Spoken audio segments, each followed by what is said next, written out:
Hello, everyone. Welcome to the NFC Conference Championship Gambling Show, Rotowire. We got John Ryan with us again on this great Saturday. We are going to be talking some opportunities for some betting here, which is going to be a great day. We are going to give some prop bets. First of all, let's tell you about John Ryan, who's with me today. John is on fire. He's always on fire. He's been 28 years in this business. Last 24 months, he's been 74% against the spread on his max bets. NFL, 65% in the last year. But he has been specifically on fire. In the conference championships, 7-1-1 ATS. Insane. And then we look forward 2 weeks from now, whoever the Super Bowl participants are. John's been 18-5 in Super Bowls. So that's been just an amazing track record. And if you want to go beyond football, because right now there's very little football, John is certainly taking care of basketball stuff. He has a documented hot streak of 18-2, 90% for his last 20 NBA and NCAA hoops combined. And if you are looking to find John, you're going to follow him on Twitter at John Ryan Sports 1 and hang on to the end of the show, and John will tell you how to get his other bets and information and where you can find him there. John Ryan, good morning. Welcome in Conference Championship weekend. Well, thanks for that introduction, Jim. It's hard to believe myself, 18-2, running in the hoops. College has been tough. January wasn't all wins, too, by the way. This is a recent hot streak, so it is offsetting those troughs that we go through, and this is how we grind it out every single day. But it's always better, needless to say, when you're running hot and you wake up the next day and you see that late game actually covered when you thought, oh, man, this is not going to go well. It's just the way it goes. Yep. Well, we're going to keep on fire here. John, you're going to start by talking about our 49ers-Eagles game. This game is happening Sunday, 3 Eastern. And if you want a good pregame show, if you have Sirius XM, you're going to tune in on Channel 87, the Fantasy Sports Channel. Myself and Alan Seslowski will be on the full 2 hours before kickoff going further into this game. John, the Eagles are 2.5-point favorites, over and under sitting at 46.5 right now. That could move a half point here or there. Basically, the 49ers come in 5-3 in road games. Eagles were 7-2 at home, but Hurts missed at least one of those games. The 49ers, first in the NFL in point differential, 10.2 margin of victory per game, but the Eagles were third. Just as the 49ers, the Bills, and the Eagles are winning games by an average margin of 7.8 points. John, tell us what you like about this game. Well, it's going to be an exciting game, needless to say. The Philadelphia fan base is already revved up, and it's not even Sunday. They've been revved up since about 5 weeks ago for this showdown. So the home field advantage is significant for the Eagles. We have a rookie quarterback in Purdy under center for the 49ers. It will be interesting to see how he handles that. He has a lot of leadership on that team around him. And I'm sure those guys that have played in Philly multiple times for sure are going to sit down with him and say, look, they're going to talk to you. They're going to try to get your attention. They're going to get under your skin. They're going to make fun of you and your, whatever, your family, for example. And it's all the way the Philadelphia fan base is. And they're relentless, especially in a situation like this. So I think he will be fully prepared to absorb the chaos that sometimes is evident in an Eagles home playoff game. It's kind of legendary. But I went through, and every year, Jim, 28 years I've been doing this, every year out of the database, I learn new stuff about these playoff games. And I have several to present. And, this is the first time since 2017 that both games were 3 points or less. And the first time since 1997 that both games were 2.5 or less. So right away, I'm thinking to myself, well, these games the market's telling us that they're going to be close. And maybe at the end of the fourth quarter, they won't be that close. Maybe there will be one that wins by double digits. But there's going to be lead changes in these games. To think otherwise, I think, is not very smart. If one team just gets out to the lead and never gives it up, then, that's fantastic, though they're obviously going to the Super Bowl. But I think this is going to be heavyweight fight material. First quarter, maybe feeling each other out, especially in this Eagles 49ers game. And one thing here, home favorites between 2.5 and 6.5 points in the conference championship. So everything I say here has specifically to do only with the conference championship, unless I say otherwise. But they've gone 13-8 against the spread, 62%, but 14-7 over under for 67% winning over. So that actually would tell you to bet the Eagles in the over and also the Chiefs in the over, but we'll get to that game a little bit later. The team that had a losing against the spread win percentage facing an opponent that had a winning against the spread win percentage. 6-1 against the spread, 1-6 to the under. That would favor the under. 1-6 over under for 14% winning over bets. That tells you then to bet the Eagles and the under, Chiefs and the under. But I thought that was a very, very solid angle. Looking further down the board here, teams that converted between 55 and 65% of their red zone scoring opportunities on the season. 27-23 straight up, 28-22, 56%, pretty good there. Not real good, not real exciting. But 33-15 with 2 pushes, Jim, to the over. That's 68% for both games. So, the Bengals had 70%. They ranked second in red zone scoring opportunity conversions. Chiefs, 71%. They were tied for first with the Eagles. And the 49ers, a distant 20th, Jim, at 54%. But I don't think you can really put much into that 49ers 54% ranking just for one game like this being a championship game. The teams, we talked about you hear it all year long, and especially in the media now, the San Francisco defense, best scoring defense in the league. So teams that posted a dominated defensive yards per point allowed of 30 or more in their divisional round win. This would be the Eagles, actually. 7-6 straight up, 8-5 against the number, Jim. But again, the over went 11-2 over. And this is an angle that's contrarian because you have a team coming off a previous dominating performance, which the Eagles dominated the Giants. And obviously the 49ers are not the Giants, but still the over has gone 11-2. So it's already pointing me in that direction of 11-2. But there's one other caveat here. I like the idea of betting 50%. If you like the over bets on both games, bet 50% pre-flop. And I'll tell you why. The first quarter is the lowest scoring quarter of all 4 of the quarters in the conference championship games. Sure, we had a couple games where it got out to 21-0 and then the teams come roaring back. But rarely does the first quarter explode with scoring. Nobody wants to get knocked out. Nobody wants to make turnovers in the first quarter. Nobody wants to make turnovers at all. But you take very, very good care in that first quarter not to penalize yourself or give an opponent a short field. So if the over, for example, in the Eagles game is 46.5, I think if you get like a 7-0, 7-3 start to the game, or even 3-3, or even 0-0, better yet, you'll be able to add that second 50% in the low 40s. And I think it's worth waiting for that. I don't think this is going to be a pinball machine on the scoreboard at all. There's going to be spurts, and there's going to be times where it looks like they're playing in the mud. And you just have to react in a contrarian fashion to each one. So that's my take on playing in-game in the Eagles 49ers game, Jim. This is why we love John Ryan. He gives you the trends behind the pick so that you know what to jump on when it comes to be betting time, whether that's at the app or at the window.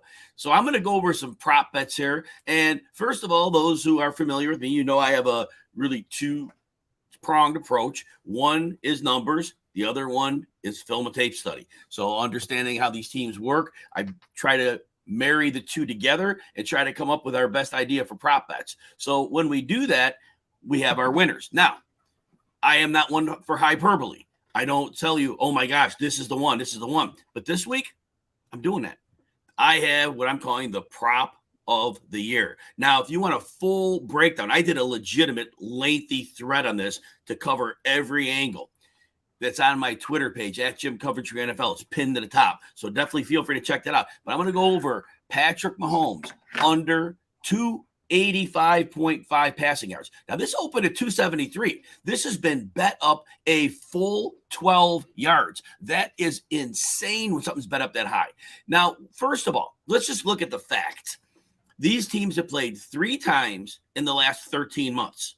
Mahomes has not sniffed that 285 number. The highest he's had is 275. Last year, fully healthy Mahomes with Tyreek Hill, 259 yards and 275 yards. Fine games. That was a very limiting effect on Patrick Mahomes, the Cincinnati defense. Those are not Mahomes numbers. This year, no Tyreek Hill. Week 13, fully healthy Patrick Mahomes. What does he throw for? 223 yards. Now, some people say his pass attempts were lower. Well, that's the way the Bengals designed the game. Bengals shortened it a bit. They like to do that. They also made it difficult, the tight windows for Mahomes to throw in. Everything wasn't there. So extrapolating numbers out, not so hot. When we look at the Cincinnati defense, 2 quarterbacks have gone over 285 yards against them this year. Now, Tom Brady came out of nowhere in the second half of the season and had that incredible first half where I want to say he threw for like 280 yards or something along that line. It was crazy what he threw for. And then the second half, he was completely shut down. He did very little in the second half. But he surprised them. I didn't think they saw that coming. And then the other game, Ryan Tannehill. Why did Ryan Tannehill go over that? Well, easy. The Cincinnati Bengals were busy holding Derrick Henry to 38 yards on the ground. And then as he got over, it was a screen pass to Henry where nobody wanted to tackle him, and he went 69 yards. So those are the only times Cincinnati has given up yardage to quarterbacks. And we already said, when facing Mahomes, Lou Anarumo, the defensive coordinator, completely understands how to deal with Mahomes. Now, in a typical game with Mahomes healthy, he'll drop up to 8 bodies in coverage, play zone, give very tight windows to throw in so Mahomes doesn't have a good look. The other thing they do when he's healthy is they use Trey Hendrickson and Sam Hubbard on the rush, pushing outside to keep Mahomes in the pocket so he doesn't scramble and buy 10 seconds and all of a sudden the guys can't cover anymore and he's got big plays. This week, look, I was a kid. I believed in Santa Claus. I believed in the Tooth Fairy. I believed in the Easter Bunny. Patrick Mahomes may have practiced this week. Don't think for a minute on a high ankle sprain. He is going to be anywhere near the player he's going to be. Last week against Jacksonville, sure, he won the game for them. He couldn't hand the ball off on that ankle. He couldn't plant his foot. And that's before the swelling set in. He'll be out there. He'll be taped up. He'll be shot up. But ultimately, when he's got to put his foot down, it's not working. It is not going to work. The other thing is, he is not scrambling around for 8 seconds in the backfield buying time. If he tries to do that, his ankle probably craps out on him. He probably doesn't even finish the game. Anarumo in this game, here's what I think he's going to do. Very simply, you're going to stunt and bring pressure up the middle, completely contrarian to how you handle Mahomes. And then what you do is you bring that pressure up the middle. Guess what Mahomes is going to have to do? Run to the outside. Guess what he can't do? Run to the outside. I can almost guarantee you that's the way they're going to approach him. Anyway, that said, if you want a ton of information on this prop, again, at Jim Coventry, NFL is pinned to my profile. Prop number 2, Joe Mixon over 58 rushing yards. Now, he's been inconsistent here. I get that. He's only gone over that rushing number in 3 of his last 6 games, but he has advantages here. Now, the last time when he faced his defense in the AFC Championship game, 21 carries for 88 yards. And week 13, when they played this year, he missed the game. Samaje Perine goes 21 carries for $106. They've had rushing success. Why? Well, when Kansas City's facing them, you got to worry about Jamar Chase, T. Higgins. So primarily, you're concerned with pass defense. And you like playing zone against Joe Burrow and 2 high safeties. So you have to play your defenders back. Well, what does that open up? The second level. And we have issues with Cincy's offensive line, but we saw it last week against Buffalo. If you're just getting downhill and you're pushing and there's no second level defenders, it's not so tough to do that. So Joe Mixon being up and down, he was effective recently. He was playing significant snaps. The last 4 games of the regular season was at least 56 snaps a game. Now, last week, was he needed? No. The game was not competitive. So his snaps were down. Perine played more snaps. I expect Mixon to handle upwards of 15 to 18 carries here. Very little issue against this defense getting over 58 yards. Now, in terms of running back yardage allowed, this defense of the Chiefs, they've given up more than that number. Travis Etienne went over last week. Latavius Murray just missed it. Latavius Murray's been washed up for 3 years. Ken Walker, 100 yards. Royce Freeman had 51 yards against them. So And it wasn't 58, but it was Royce Freeman. So no issue here. Prop number 3. Now, this one falls in the it sounds too good to be true. Vegas is telling you to bet the over on Isaiah Pacheco at 47.5 rush yards. Because why does Vegas want you to do that? Because it's obvious. He's gone over that number in 9 of his last 10 games, and it hasn't been close. He has shattered that number. And yet all week, that line hasn't moved. So what's the trick here? Well, Pacheco is a very specific runner. I mentioned earlier how defenses have to approach Mahomes. They normally have to drop everybody back into that deep zone. For Pacheco, there's no second level. Well, he has a very good offensive run blocking line. They're number 3 per Pro Football Focus. He is a one-cut downhill runner. Not even like a zone cut. Like literally, get the ball, go. Well, when you run that way authoritatively and there's no second level, you are getting 5-6 yards at a carry most of the time. No brainer. Well, Cincinnati A is an excellent run defense. B, as I mentioned earlier, Mahomes is compromised. That defense is not going to sit back deep. They're still going to play the zone, but they're going to compress that zone much more because Mahomes is not going to be able to consistently get the throws downfield. In terms of running backs against this defense, Devin Singletary, 24 yards. J.K. Dobbins, 62, which is over that number, but they contained him. Gus Edwards, 39. Kenyon Drake, 60. They held Ramondre Stevenson to 30. They held Leonard Fournette to 44. They held Derrick Henry to 38. So overall, Pacheco's not going to have his normal situation. He's going to be kind of exposed for what he needs. He's not going to have that. He goes under this number. Last one, Miles Sanders. Now, it started at 57.5 yards. It's still 51. I'd like it at 57, but I'm under on both of those. Basically, the Eagles are a very easy offensive team to figure out. They could beat you at the run. They could beat you at the pass. If they face an opponent who could stop one very well, but they can't stop the other, they will beat you at what you do worst. Let's go back to the Tennessee game. When they played Tennessee, and I had Sanders in that game as a screaming under. Here was why. Same thing. They stuffed the run. This is before all the injuries hit in Tennessee.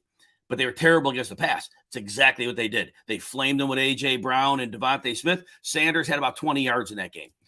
San Francisco, best run defense in the league, struggle to stop wide receivers. What's their game plan?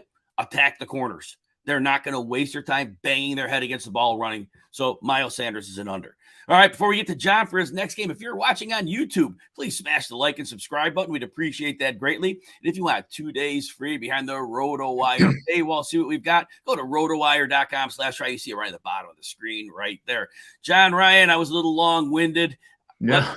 Let's hear what you have to say about the Bengals and Chiefs. I'll give a little overview real quick, though. 6:30 Eastern game tomorrow. Chiefs now we're a 1.5-point favorite. Over and under is 48. And the Cincinnati's, as I said earlier, has beaten Kansas City 3 straight times, all in the last 13 months, each of those by 3 points on the season. Since he's on a 10-game winning streak, Chiefs on a 6-game winning streak. And, of course, Patrick Mahomes is playing, but he has a high ankle sprain. John, tell us what you like about this game. There's a couple of things that really stick out in this game, Jim, and one of them is that there's been talk about the strategy with the red zone. The Chiefs were the number 1 team in the red zone attempts, red zone touchdowns scored, and they're obviously very good at it. So you would think that the challenge for the Bengals defense is to hold them to a field goal when they're in the red zone, and I call that the infamous 4-point play. Third down and a goal, or third down and whatever it is to make a first down in the red zone. The defense holds them. That's basically 4 points from 7-3. So I thought, that makes sense to me. Then I went into the analytics, and it totally turned me upside down. So you would think that the team that has more field goals made in the conference championship game would not be covering the spread and probably losing the game, right? Makes sense. No, it doesn't. Yeah. 26-10 straight up is the team that makes more field goals than the opponent. However, no, not however. Sorry, I just lost the train of thought there. The team that makes more field goals, you would think, would lose the game. Teams that have made more field goals than the opponent in the conference championship games, 26-10 straight up, 72%, 25-11, Jim, against the spread for 69%, and a 21-14-1 over under, which isn't too bad for the over either. So don't be fooled by the if you observe that, the Bengals held the Chiefs to a field goal, that just probably means that the Chiefs are going to get back down the field in the red zone again. So I thought that was pretty good. And then live in-game betting, and we'll apply this to both of them, and I'll go through this slowly. So you bet on one of the teams. Let's say you bet on the Bengals, and the team that you're betting against takes the lead. They score first, and they're winning at the end of the first quarter. If, however, that margin, let's say that the team's winning 10-3, the Chiefs are winning 10-3, so it's a 7-point margin at the end of the first. If that margin at halftime is less than 7, in other words, the Bengals outscore the Chiefs in the second quarter, there's some really good news here, because that team that closed the gap, being the Bengals, goes on to a 9-2 straight up and against the spread record. So as ridiculous as it sounds, if you're on a team, any of the 4 teams, you literally want your opponent to score first. Why? Because you can get the other 50% at a much better market price. And then you want to see your team come back in that second quarter. And what does Cincinnati do so well? They're just one of the most resilient teams on the planet. The same thing with the Eagles. They're not going to get rattled if they get down at home to the 49ers. So I think that's something to keep in mind. And if it happens, I would recommend jumping on it. Let's see, in the other areas here. The Bengals. They always, when they win the toss, they always elect to receive. It's one of the few teams in the NFL that does that. So here again, if the Bengals win the toss and they elect to take the ball, which they probably would to keep Mahomes, more time off the field is better. So it really pays off waiting till this game starts. So you're basically betting on the coin flip without having any money in it. And if the Bengals win it, you can bet the Bengals at the live line before the game even starts, which shouldn't change based on the coin flip. So my theory here is that if you like the Bengals, they win the toss, add 25%, 20% to your 50% pre-flop bet, and just assume that the Bengals are going down the field and at least get a field goal. And I think that is very key, because teams that score first in these games generally do pretty well after, for the whole game. The road team that scored first, and it was a touchdown, is 3-3 straight up, but 5-1 against the number and 5-1 over under, Jim. So here, that's the whole thing that's backing my theory up with winning the toss. Bengals down the field, score a touchdown. History tells us they're in pretty good shape. And the average score of those games was pretty close. It was 26-23, but that's more than the total we're seeing posted in the marketplace.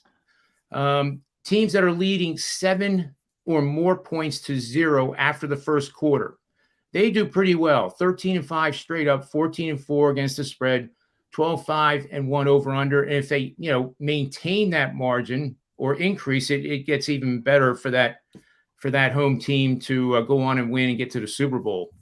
What else can I tell you here, Jim? Penalties. Usually the refs kind of go silent in the playoffs with penalties, but the regular season characteristics of a penalized team carry on into the playoffs. It's part of their makeup.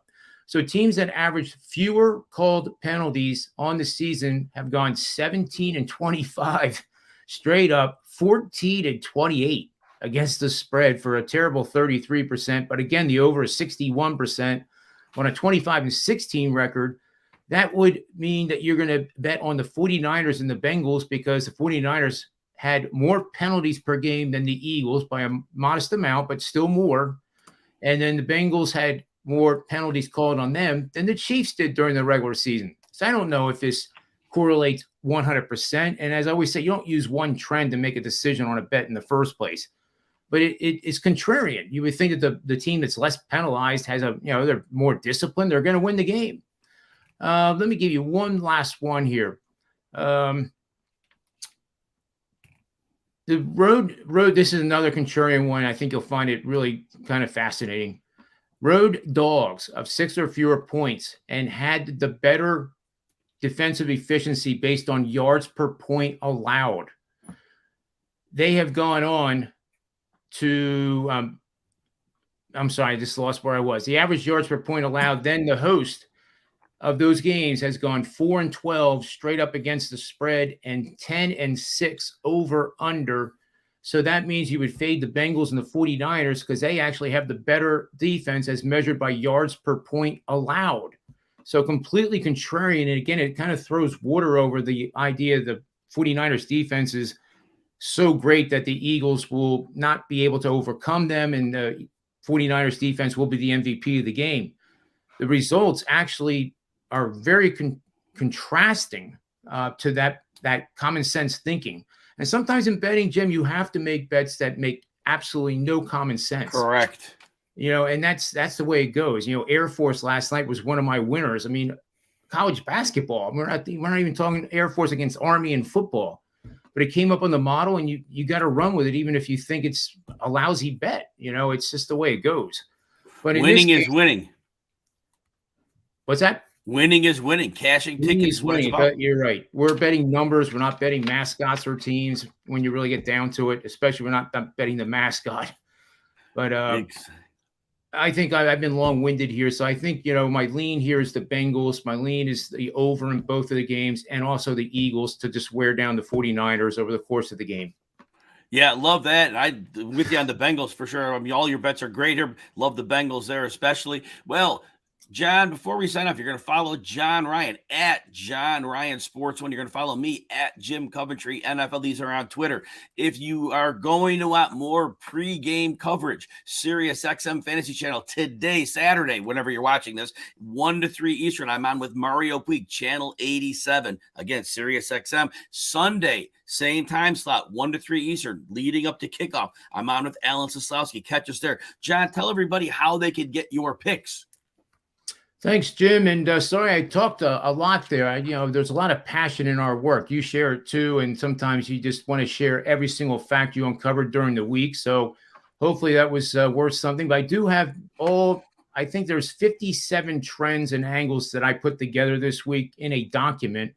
So send me a direct message at Twitter on at John Ryan Sports and the number 1. Leave your email, say you saw us on the show here, and I'll make sure I send it over to your email this afternoon. I think you'll find it really interesting and fun to look at, and then apply it to the game as you see fit tomorrow. That's what it's all about. So predictiveplaybook.com is the other place where you can see the website, and that's about it. All right, for John Ryan, I'm Jim Coventry. Enjoy the games, cash some bets. We will be back for a Super Bowl show. We'll announce that time when we get a little closer because there's 2 weeks before that game kicks off. All right, again, everybody have a great day. Thank you for your time, and we will talk.